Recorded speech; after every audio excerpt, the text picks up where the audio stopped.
Hello aspirants, welcome to unlock GS academy. चलिए start करते हैं मेंस आंसर अप्रोच का 9th सेशन, जिसमें हम यूपीएससी के जीएस के चारों पेपर को आंसर राइटिंग के द्वारा कवर करने का प्रयास करते हैं। इस सेशन में हम 4 क्वेश्चन डिस्कस करेंगे, जिसमें से एक क्वेश्चन रहेगा भारतीय समाज खंड से, एक क्वेश्चन हम डिस्कस करेंगे भारतीय राजव्यवस्था खंड से, एक क्वेश्चन हम जीएस पेपर 3 के भारतीय अर्थव्यवस्था खंड से डिस्कस करेंगे, एक क्वेश्चन हम देखेंगे जीएस पेपर 4 के नैतिकता और मानव इंटरफेस खंड से। तो चलिए स्टार्ट करते हैं आज का सेशन। ये क्वेश्चन नंबर 33 है। प्रीवियस 32 क्वेश्चन हम प्रीवियस 8 सेशन में कवर करा चुके हैं, जिसका लिंक आपको डिस्क्रिप्शन में मिल जाएगा। ये क्वेश्चन जीएस पेपर 1 के भारतीय समाज खंड से है, जिसमें आपसे यह पूछा गया है, जैसे कि हर सिक्के के 2 पहलू होते हैं, वैसे ही वैश्वीकरण के भी सकारात्मक और नकारात्मक प्रभाव होते हैं। भारतीय समाज और संस्कृति पर वैश्वीकरण के प्रभावों का समालोचनात्मक विश्लेषण करें। तो इस क्वेश्चन का आपको 250 शब्दों में आंसर देना है। इसमें आपको वैश्वीकरण के बारे में बताना है और वैश्वीकरण के क्या सकारात्मक और नकारात्मक प्रभाव भारतीय समाज और संस्कृति पर रहे, उसके बारे में आपको समालोचनात्मक विश्लेषण करना है। तो इस क्वेश्चन को सॉल्व करने की भी हमारी वही अप्रोच रहेगी। सबसे पहले हम स्टार्ट करेंगे इसके इंट्रोडक्शन से, फिर इस स्ट्रक्चर और बॉडी में हम इसके सकारात्मक और नकारात्मक परिणामों को बताएंगे, लास्ट में हम इसके निष्कर्ष के द्वारा इस क्वेश्चन को एंड करेंगे। तो स्टार्ट कर लेते हैं इस क्वेश्चन को। इस क्वेश्चन को हम वैश्वीकरण की परिभाषा से इसके इंट्रोडक्शन की शुरुआत कर सकते हैं, जिसमें हम बता सकते हैं कि वैश्वीकरण पूरी दुनिया में लोगों के रहन सहन में समानता बनाए रखने का एक अंतर्राष्ट्रीय मंच है। वैश्वीकरण दुनिया भर में विचारों और संस्कृति के आदान प्रदान का परिणाम है। इसके बाद हम इस क्वेश्चन में भारतीय समाज को 2 समाजों में बांट लेंगे, एक तो शहरी समाज और एक ग्रामीण समाज, और फिर उसके क्या वैश्वीकरण के जो सकारात्मक और नकारात्मक प्रभाव उन पर रहे हैं उसके बारे में हम चर्चा करेंगे। तो सबसे पहले हम स्टार्ट करते हैं भारतीय ग्रामीण समाज पर वैश्वीकरण के क्या सकारात्मक प्रभाव रहे हैं उनके बारे में। इसने कृषि के व्यवसायीकरण को बढ़ाया है, जिससे किसानों को फायदा हुआ है, लेकिन इनसे उन किसानों को ज़्यादा फायदा हुआ है जिनके पास बड़ी भूमियाँ हैं। इसके अलावा कृषि उद्योगों का विस्तार हुआ है, कृषि प्रसंस्करण उद्योग हैं उससे इसकी बढ़ोतरी हुई है। इसके अलावा जो सूचना संचार एवं प्रौद्योगिकी का उपयोग है वह आसान हो सका है कृषि सेक्टर में। जैसे कि हम ई नाम की बात करें तो इसने देश के अंतर्गत 545 मंडियों को एकीकृत किया है। साथ ही साथ जो मौसम पूर्वानुमान और किसान चैनल जैसे प्रयोग भी सूचना एवं प्रौद्योगिकी का उपयोग को दर्शाते हैं। इसके अलावा बढ़ा हुआ मशीनीकरण, बेहतर इनपुट और जो कि उच्च किस्म के बीज और उर्वरकों का हम यूज कर पा रहे हैं, वह भी एक वैश्वीकरण का ही परिणाम है। जैसा कि हम एग्जाम्पल के तौर पर हरित क्रांति को देख सकते हैं। साथ ही जो इसने सामाजिक आर्थिक विकास में भी एक महत्वपूर्ण योगदान दिया है। अगर हम बात कर लें टेलीमेडिसिन की, टेली शिक्षा की, तो जिसके माध्यम से हम जो दूरस्थ क्षेत्र हैं वहाँ पर स्वास्थ्य एवं शिक्षा सुविधाओं को सुलभ बना सके हैं। साथ ही साथ जो एमएसएमई का उदय हुआ है, जिसमें जो महिला उद्यमी हैं उनको भी बढ़ावा देने का इसने प्रयास किया है। इसके अलावा अब अगर हम इसके नकारात्मक प्रभाव की बात करें ग्रामीण समाज पर जो कि वैश्वीकरण के, तो इसमें भूमि उपयोग के पैटर्न में परिवर्तन आया है। इसके अलावा आंतरिक श्रम प्रवास को इसने बढ़ावा दिया है। ग्रामीण क्षेत्र से कई लोगों का श्रम के लिए शहरी क्षेत्रों में प्रवासन हो रहा है। इसके अलावा जो संसाधन है उसका जो बढ़ता निजीकरण है वह भी इसका एक नकारात्मक प्रभाव है। ग्रामीण आबादी अभी भी गरीबी से पीड़ित है। इसके अलावा जो नौकरियों को नुकसान और विस्थापन हुआ है, जब कोई भी बांध, सड़क या खनन जैसी बड़ी बड़ी परियोजनाएं सामने आती हैं तो उसके जो विस्थापन का जो ध्वंस है वो केवल गरीबों को ही झेलना पड़ता है। इसके अलावा वह जो विस्थापन होता है उसके कारण से वह जो व्यक्ति जो विस्थापित होते हैं वे एक तरीके से आंतरिक शरणार्थी के रूप में बन जाते हैं। साथ ही इसने समाज के अंतर्गत एक इनइक्वलिटी, असमानता को भी बढ़ाने का प्रयास किया है और इसमें कोई व्यवहारगत परिवर्तन नहीं है। जैसे कि हम बात करें तो ग्रामीण लेवल पे अभी भी जातिगत भेदभाव जैसे द्वंद्व हमें देखने को मिलते हैं। तो यह हमने बात की ग्रामीण समाज पर वैश्वीकरण के नकारात्मक प्रभावों की। इसके बाद हम देख लेते हैं शहरी समाज पर वैश्वीकरण के क्या सकारात्मक प्रभाव रहे हैं। वैश्वीकरण के परिणाम स्वरूप शहरीकरण बढ़ा है। अगर हम आंकड़ों की बात करें तो 2050 तक अनुमान है कि 50% जो जनसंख्या है वह शहरों में रहने लगेगी। इसके अलावा शहरी केंद्रित रोजगार को भी इसने बढ़ावा दिया है। इसके कारण से प्रवासन बढ़ा है ग्रामीण क्षेत्रों से शहरी क्षेत्रों के बीच में।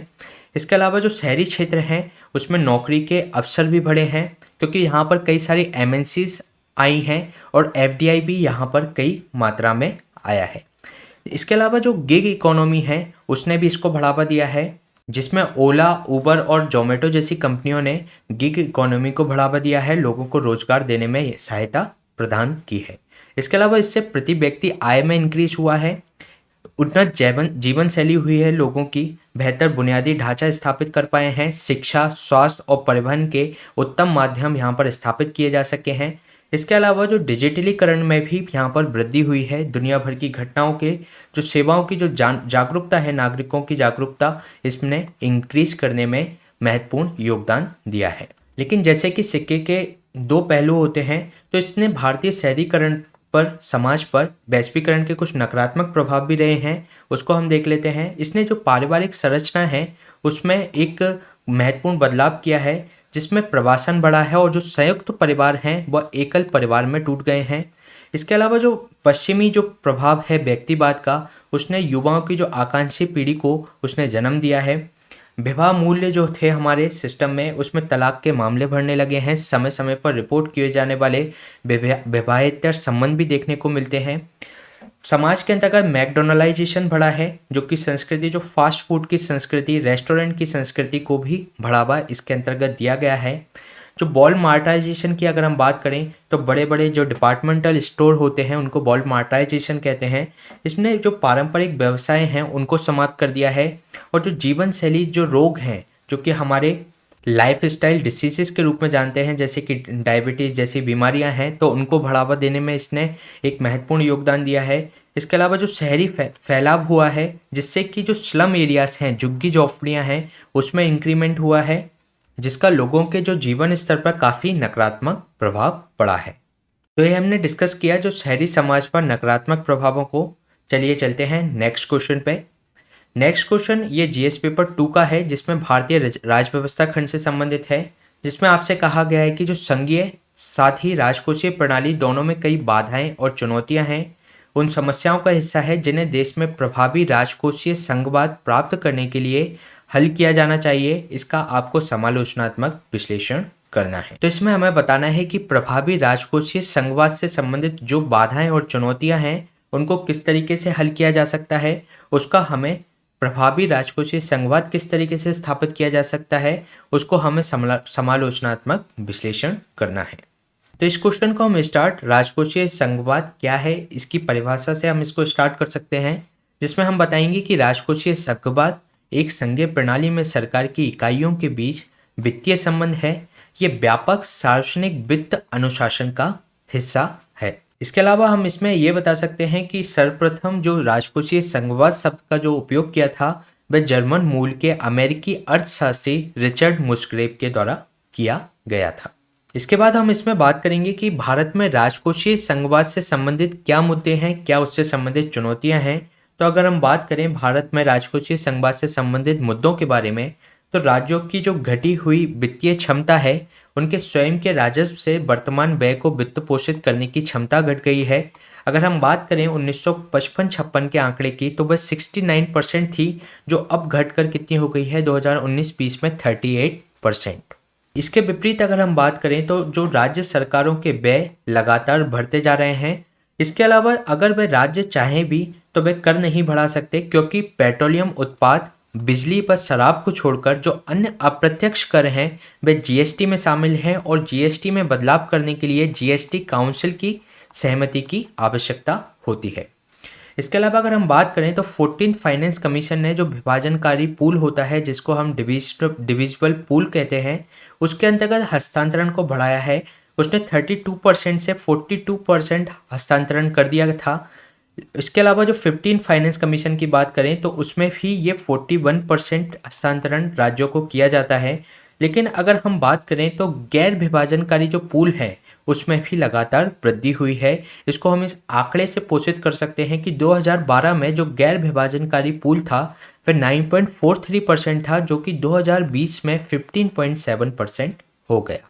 इसके अलावा अगर हम बात करें तो जो जीएसटी ने भी राज्यों ने राज्य सूची में आने वाले विषयों की कर की दरों को तय करने की इन्होंने स्वायत्ता खो दी है, क्योंकि जो भी जीएसटी से संबंधित जो भी बदलाव होता है कर की दर में वो जीएसटी काउंसिल के द्वारा होता है, जिससे राज्यों की केंद्र पर निर्भरता में वृद्धि हुई है। साथ ही साथ जो कि नॉन डिविजिबल जो पूल होता है उसमें जो उपकर व अधिभार शामिल होते हैं, तो जिसके अंतर्गत उपकर व अधिभार का हिस्सा लगातार बढ़ाया जा रहा है केंद्र सरकार के द्वारा। जो कि गैर विभाजनकारी पूल का हिस्सा होते हैं उनको राज्यों के साथ केंद्र को शेयर नहीं करना पड़ता। अगर हम बात करें तो केंद्र पर निर्भरता जो राज्यों की लगातार बढ़ी है, स्वयं के राजस्व में उनका हिस्सा घटा है। अगर हम आंकड़ों से इसको पोषित करने की कोशिश करें तो 2014-15 में 55% हिस्सा था, जो कि 2020-21 में 50.5% हिस्सा ही उनका रह गया। इसके अलावा जो राज्यों का जो बड़ा हिस्सा जो कर का जो दायरा है वह इलेक्ट्रॉनिक, फैशन व मनोरंजन जैसे माध्यमों से आता है। और ये सारे अगर माध्यमों की अगर हम बात करें तो कोविड-19 ने इनको सबसे ज़्यादा प्रभावित किया है, जिसके कारण से राज्यों की जो वित्तीय क्षमता है वह डिक्रीज हुई है। तो ये हमने बात की जो राज्यों के जो राजकोषीय संघवाद से संबंधित मुद्दे और चुनौतियों के बारे में। अब आगे की इसकी राह क्या हो सकती है, वे फॉरवर्ड क्या हो सकता है, उसके बारे में हम देख लेते हैं। बदलाव किए जाएं जब तक कि राज्य को सही मायने में ऊर्जा, पानी और खाद्य उत्पादन व अपशिष्ट पुनर्चक्रण के मामले में आर्थिक रूप से आत्मनिर्भर नहीं बनाया जाएगा, तब तक राजकोषीय संघवाद प्राप्त करना मुश्किल है। इसके अलावा जो अगर हम बात करें उत्पादन, परिवहन व संचार के जो हमारे आर्थिक भूगोल को बदलना होगा, इसको हमें वितरणात्मक बनाना होगा, ना कि केंद्रीकृत। इसके साथ ही साथ एक उत्साही जो कर प्रणाली है हमारी संघीय प्रणाली में संसाधनों के लिए जो भी एक लड़ाई है उसको आसान कर सकती है। साथ ही साथ जो केंद्र व राज्यों के बीच में जो अविश्वास का जो वातावरण बन जाता है उसको भी दूर करने में ये सहायता कर सकती है। अगर हम बात करें 15 फाइनेंस कमीशन की, तो उसने भी ये रिकमेंडेशन दी है कि टैक्स जीडीपी रेशियो है उसको बढ़ाने की उसने काफ़ी बार सिफारिश इसके अंतर्गत की है 15 फाइनेंस कमीशन के अंतर्गत। तो प्रयास किया जाना चाहिए कि टैक्स जीडीपी रेशियो को बढ़ाया जाए, टैक्स कंप्लायंस को देश के अंतर्गत बढ़ाया जाना चाहिए। तो ये क्वेश्चन हमने डिस्कस किया जीएस पेपर 2 के राजकोषीय संघवाद से संबंधित। चलिए चलते हैं नेक्स्ट क्वेश्चन पे। नेक्स्ट क्वेश्चन जीएस पेपर 3 के भारतीय अर्थव्यवस्था खंड से है, जिसमें आपसे पूछा गया है कि उन विभिन्न मुद्दों की जांच करें जो न्यूनतम समर्थन मूल्य को किसानों के लिए आय समर्थन का एक तंत्र बनाने से रोकते हैं। क्या आपको लगता है कि एमएसपी के लिए जो कानूनी गारंटी है उपरोक्त मुद्दों के लिए रामबाण हो सकती है? तो इसमें न्यूनतम समर्थन मूल्य के बारे में आपको बताना है और साथ ही साथ उनको जो लीगल गारंटी बनाने के पीछे जो मुद्दे हैं उसकी आपको जांच करनी है। और आपको यह बताना है कि उसको अगर हम कानूनी गारंटी दे दें तो उसके लिए ये रामबाण जो कृषि की जो समस्या है उसके लिए वह रामबाण हो सकती है या नहीं, तो इसके बारे में आपको डिस्कस करना है। तो सबसे पहले हम इसको स्टार्ट कर सकते हैं इसके इंट्रोडक्शन से, जिसमें हम एमएसपी की परिभाषा के द्वारा इसको स्टार्ट कर सकते हैं, जिसमें हम बताएंगे कि न्यूनतम समर्थन मूल्य वह दर है जिस पर सरकार किसानों से अनाज खरीदती है। अगर हम वर्तमान में बात करें तो 23 फसलों के लिए एमएसपी इसके अंतर्गत दी जाती है। एमएसपी के जो संबंधित मुद्दों को देखने के लिए अभी इसमें एक संजय अग्रवाल की अध्यक्षता में एक समिति का भी गठन इसमें अंतर्गत किया गया है। तो इसमें हम संजय अग्रवाल कमेटी का भी इसमें जिक्र कर सकते हैं। इसके अलावा अगर हम देखें तो किसानों के जो आय समर्थन बनाने से रोकने वाले जो मुद्दे हैं इसके अंतर्गत, तो उनकी अगर हम बात करें तो जो अभी एमएसपी है उसके क्रियान्वयन में काफ़ी कमी है, जो किसानों को मूल्य उनके जो मूल्य है उसको प्राप्ति में बाधित करती है। कई राज्य ऐसे हैं जहां पर एमएसपी पर जो उनकी जो फसल की उपज है उस पर खरीदारी नहीं होती। इसके अलावा इसका जो मापन है एमएसपी का वह विवादास्पद है। इसमें जो कई लागत इसके द्वारा कवर की जाती है, जिसमें A2 प्लस FL को ये कवर करता है। A2 का मतलब है बुवाई की जो लागत है उसको, साथ ही साथ FL के अंतर्गत श्रम की लागत को इसमें कवर किया जाता है। लेकिन विवाद ये है कि किसान यूनियन की तरफ से ये कहा जाता है कि जो इसकी व्यापक लागत जिसको हम C2 कहते हैं उस पर आधारित होनी चाहिए, जिसके अंतर्गत जो उनकी भूमि है उसके किराए को भी शामिल किया जाता है। इसके अलावा अगर हम बात करें तो एमएसपी में यदि बहुत ज़्यादा वृद्धि कर दी जाए तो उससे समाज के अंतर्गत, देश के अंतर्गत मुद्रास्फीति में भी सबसे ज़्यादा इंक्रीज हो जाएगा और जो खाद्यान्न एवं सब्जियों की कीमत में भी वृद्धि होगी, जिससे सरकारी खजाने को नुकसान होगा, जिसके कारण से अल्टीमेट क्या होगा, जो सरकारी जो राजकोषीय घाटा है वह इंक्रीज होगा। इसके अलावा हम आगे अगर मुद्दों की बात करें तो एमएसपी एक राष्ट्रव्यापी एकल मूल्य नीति है, लेकिन अगर हम बात करें तो हर एक क्षेत्र में अलग अलग उत्पादन लागत होती है और अलग अलग उनकी जो कॉस्ट है वह अलग अलग आती है, और इनकी कॉस्ट वहाँ पर और ज़्यादा हो जाती है जहाँ पर सिंचाई सुविधा एवं बुनियादी ढांचे की कमी है। तो इससे किसानों को जो समान लाभ प्राप्त नहीं हो पाता। इसके अलावा जो एमएसपी की जो खरीद है काफ़ी त्रुटिपूर्ण है। अगर पीडीएस की आवश्यकताओं को पूरा करने के लिए गेहूं एवं धान की खरीद की बात करें तो बड़े पैमाने पर राज्य सरकारों द्वारा इनकी खरीद की जाती है। लेकिन अगर हम एफसीआई के आंकड़े की बात करें तो गेहूं की कुल खरीद में एफसीआई का हिस्सा केवल 10% से भी काफ़ी कम है। उत्तर पूर्व और कई अन्य राज्य ऐसे हैं जहां पर खरीद संचालन ना के बराबर होता है और किसान एमएसपी से नीचे अपनी फसल को बेचने के लिए मजबूर होते हैं। इसके अलावा कई अनुभव ऐसे हैं कि जो खरीफ और गरबी की फसल हैं उस पर उच्च एमएसपी का लाभ अधिकांश किसानों को मिलने की संभावना खत्म है। इनका लाभ उन किसानों को ज़्यादा मिल पाता है जिनके पास बड़ी बड़ी भूमियां हैं, क्योंकि राज्यों के पास जो पर्याप्त भंडारण क्षमता एवं कार्यशील पूंजी और जनशक्ति की कमी है। इसके अलावा जो हमारे एमएसपी आधारित जो खरीद प्रणाली है उसमें जो बिचौलिए हैं, मीडिएटर्स हैं, कमीशन एजेंट्स हैं, एपीएमसी के अधिकारी हैं, उस पर भी निर्भर करती है, जिससे जो छोटे किसान हैं उनको उतना लाभ प्राप्त नहीं हो पाता जितना उन्हें मिलना चाहिए। इसके अलावा जो कृषि का जो बुनियादी ढांचा काफ़ी कमज़ोर है, इससे निवेश किए बिना एमएसपी में बढ़ोतरी केवल एक आप अल्पकालिक समाधान सोच सकते हैं। हालांकि ये तत्काल परिणाम तो देता है लेकिन दीर्घकाल विकास भी महत्वपूर्ण है। इसके अलावा अगर हम बात करें तो इससे पर्यावरणीय नुकसान भी होता है, क्योंकि लगातार जिन फसलों पे एमएसपी दी जाती है तो उन्हीं फसलों की खेती बार बार की जाती है, जिससे मिट्टी की स्थिति की परवाह किए बिना वह उन्हीं फसलों को प्राथमिकता देते हैं, जिससे मिट्टी की उर्वरता नष्ट हो जाती है, उसकी क्षारीयता बढ़ जाती है और दीर्घकालिक जो फसल उत्पादन है उसको लॉस होता है।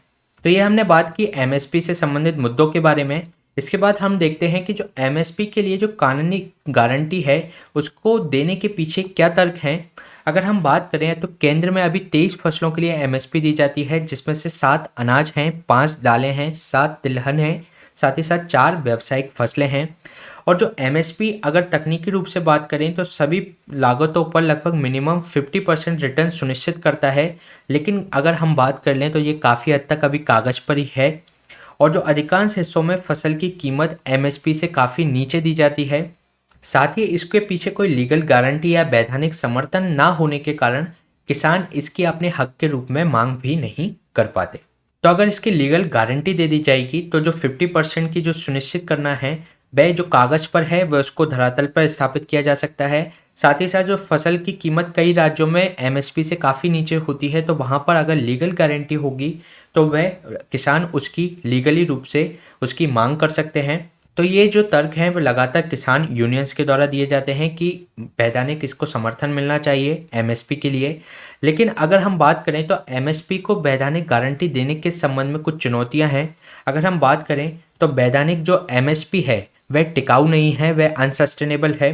अगर हम बात करें नीति आयोग के कृषि अर्थशास्त्री रमेश चंद्र के नीति पत्र में ये तर्क दिया गया है, जब आपका उत्पादन मांग से ज़्यादा हो जाएगा तो बाजार में इसकी कीमत घट जाएगी और कोई भी अगर पूर्व निर्धारित मूल्य, जैसे कि हम एमएसपी जो कि पूर्व निर्धारित मूल्य होता है, तो कोई भी अगर पूर्व निर्धारित मूल्य है तो उससे जो निजी व्यापारी हैं वे दूर चले जाएंगे और सरकार को जो अधिकांश जो कृषि उपज को सरकार को खरीदना होगा, जिससे सरकार का राजकोषीय घाटा घटेगा, सरकार का राजकोषीय घाटा बढ़ेगा। इसके अलावा इससे काफ़ी भ्रष्टाचार में भी इंक्रीमेंट होगा। इसके अलावा जो निपटान की समस्या आएगी, क्योंकि अगर अनाज एवं दालों की बात करें तो उसको तो हम पीडीएस के रूप में दे सकते हैं, लेकिन इसके अंतर्गत 23 फसलों के अंतर्गत एमएसपी दी जाती है, जिसमें नाइजर बीज और तिल भी शामिल हैं और इनका निपटान करने में काफ़ी समस्या का सामना करना पड़ सकता है।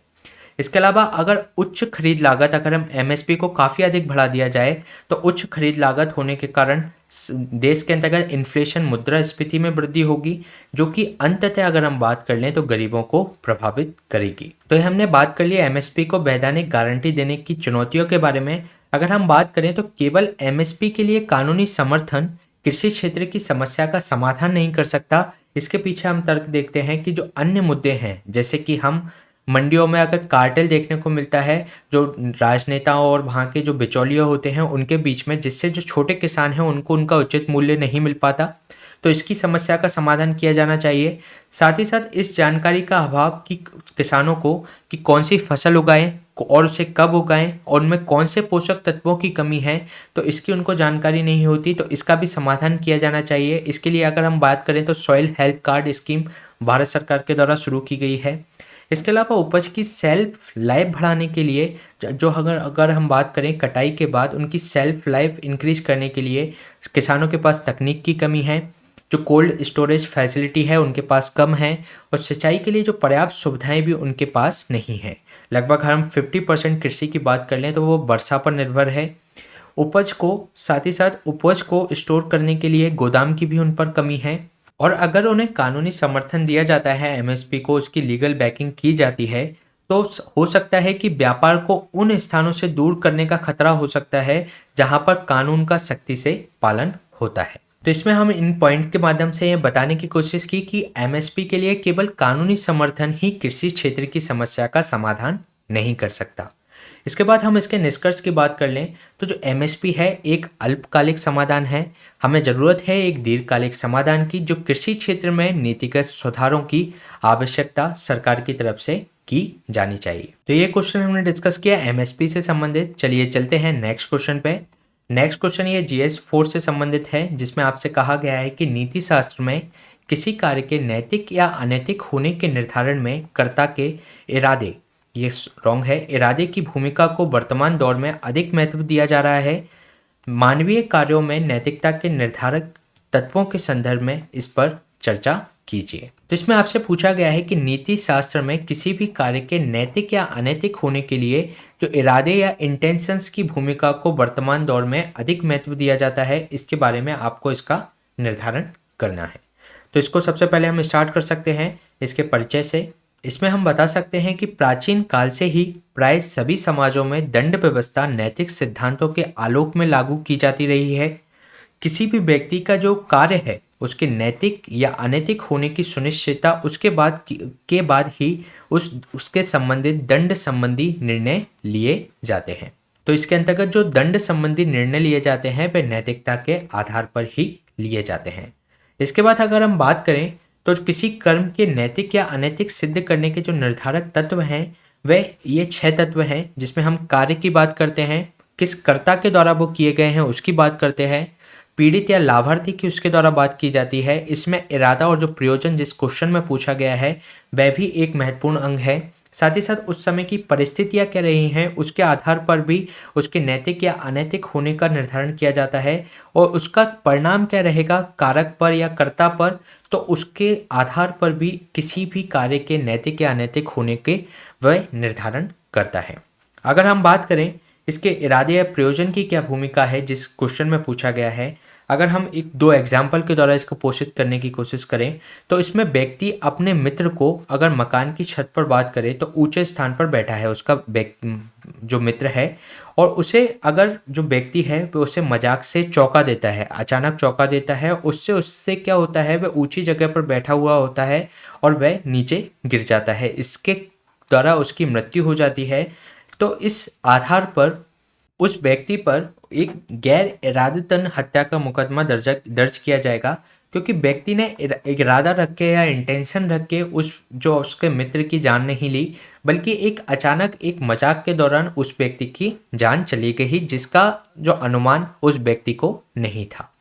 इसके अलावा अगर हम बात करें तो कोई व्यक्ति अगर चोरी करता है तो वह अपनी गरीबी और अपनी परिस्थितियों के कारण, गंभीर रूप से मजबूरी के कारण अगर चोरी करता है, और इसके अगर हम कंपेयर करें उस व्यक्ति से जो अमीर व्यक्ति है और वह समृद्ध है लेकिन उसके बाद भी वह बड़े बड़े जो चोरी और घोटाले करता है, तो वह व्यक्ति जो अपनी गरीबी और जो गंभीर मजबूरी के कारण चोरी कर रहा है वह कम अनैतिक होगा उस व्यक्ति के कंपैरिजन में जो कि अपनी प्रतिष्ठा बढ़ाने के लिए बड़ी बड़ी चोरियां या घोटाले कर रहा है, क्योंकि इसमें जो गरीब व्यक्ति का जो इंटेंशन है वो अपनी गंभीर मजबूरी के कारण है। लेकिन अगर इसमें बात करें जो दूसरे जो व्यक्ति का है उसका जो इंटेंशन है कि समाज के अंतर्गत घोटाला करके जो एक पैसा कमाया जाए उससे अपनी प्रतिष्ठा को बढ़ाया जाए, तो उसका इंटेंशन इसमें गलत है। तो इसके कारण से इंटेंशन की काफ़ी भूमिका होती है। अगर हम बात करें भारतीय दंड संहिता की धारा 299 की, तो जब कोई व्यक्ति दूसरे के जीवन को दोषपूर्ण तरीके से समाप्त कर देता है तो वह मानव हत्या का दोषी हो जाता है। और ऐसे मामले में क्या होता है, अपराधी के ज्ञान, उद्देश्य व कार्रवाई से व्यक्ति की दोषिता निर्धारित की जाती है। ऐसे अपराध को 302 धारा और 304 के तहत दोषी ठहराया जाता है। लेकिन इसमें यह देखा जाता है कि उसके इंटेंशंस क्या हैं, जैसे कि मौत का कारण इरादतन था या कुछ और। जैसे कि हमने वो एग्जाम्पल देखा जिसके अंतर्गत व्यक्ति का जो मित्र ऊपर से गिर जाता है, तो वह एक तरीके से गैर इरादतन था, उसका ऐसा कोई इंटेंशन नहीं था उसको मारने का, तो वह एक अचानक घटना थी। इसके अलावा ऐसी शारीरिक चोट पहुंचाने का इरादा जिससे उसकी मृत्यु हो सकती है। इसके अलावा ये ज्ञान कि इस तरीके के कार्य से मृत्यु हो सकती है, इसका निर्धारण इसके अंतर्गत किया जाता है। साथ ही अगर हम बात करें तो हालांकि इरादे का प्रत्यक्ष प्रमाण स्थापित करना काफ़ी कठिन होता है, क्योंकि किसी व्यक्ति का आंतरिक इरादा क्या है ये स्पष्ट कर पाना मुश्किल होता है। लेकिन फिर भी किसी व्यक्ति के कार्यों और उसके आसपास की परिस्थितियों से उसके इरादे का अनुमान लगाया जा सकता है। लगभग सभी सभ्य समाजों की अगर बात कर लें, न्याय व्यवस्था में इरादा या प्रयोजन को ध्यान में रखकर न्यायिक कार्यों को अंजाम दिया जाता है। तो ये क्वेश्चन हमने डिस्कस किया GS4 के नैतिकता खंड से। इसी तरीके के सेशन हम आपके बीच में लाते रहेंगे। इसकी जो PDF है आपको हमारे टेलीग्राम चैनल पर मिल जाएगी। Please stay tuned and subscribe the unlock GS academy. Thank you.